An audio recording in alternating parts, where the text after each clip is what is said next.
जम्मू कश्मीर में लंबे अरसे बाद हुए विधानसभा चुनाव के नतीजे 8 अक्टूबर को आएंगे, लेकिन उससे पहले ही नए नियम के तहत मनोनीत किए जाने वाले 5 विधायकों को लेकर राजनीति गर्मा उठी है।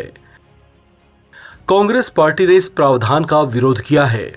कांग्रेस ने बिना मतदान के 5 विधायकों के मनोनीत किए जाने को लोकतंत्र और संविधान के मूल सिद्धांतों के खिलाफ बताया है।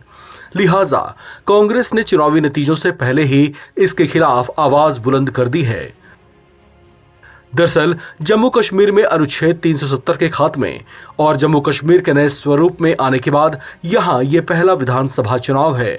ऐसे में इस केंद्र शासित प्रदेश में नए प्रावधानों के तहत उपराज्यपाल के पास शक्ति है कि वे नवगठित विधानसभा के लिए 5 सदस्यों को नामित कर सकते हैं। आपको बता दें कि जम्मू और कश्मीर पुनर्गठन अधिनियम 2019 में पिछले साल 26 जुलाई 2023 को संशोधन करने के बाद ये प्रक्रिया शुरू की गई थी। 5 विधायकों को मनोनीत किए जाने के बाद जम्मू कश्मीर विधानसभा के सदस्यों की कुल संख्या 95 हो जाएगी, जिससे सरकार बनाने के लिए बहुमत का आंकड़ा 48 हो जाएगा।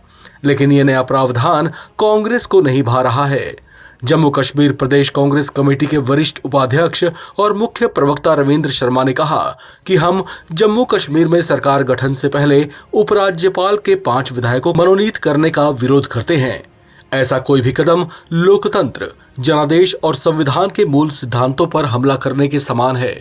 उन्होंने इस मुद्दे पर अपनी असहमति और विरोध जताया और इसके विरोध में पुरजोर ढंग से आवाज उठाने की घोषणा भी की। उन्होंने कहा कि संविधान के मुताबिक उपराज्यपाल को मंत्रिपरिषद की सलाह पर कार्य करना चाहिए।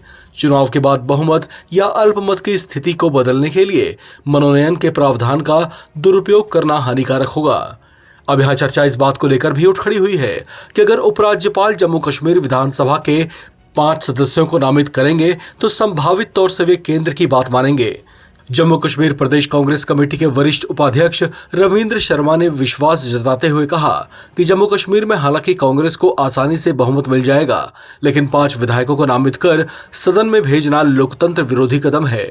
साथ ही 90 विधायकों को चुनकर सदन में भेजने वाली जनता के साथ भी एक धोखे जैसा होगा। कांग्रेस नेता रविंद्र शर्मा ने कहा कि इस संख्या में हेरफेर करने के लिए बीजेपी की हताशा को दिखाता है।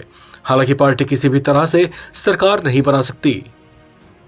उन्होंने कहा कि उपराज्यपाल को मंत्रिपरिषद की सलाह पर काम करना होता है। अगर मतगणना के बाद ऐसी स्थिति पैदा होती है तो बहुमत को अल्पमत में बदलने के लिए नामांकन के प्रावधान का दुरुपयोग किया जा सकता है। ऐसे में इसे कभी भी स्वीकार नहीं किया जा सकता। कांग्रेस ने इस प्रावधान के पीछे की मंशा पर संदेह जताते हुए कहा कि इसे रद्द करने की मांग की जाएगी।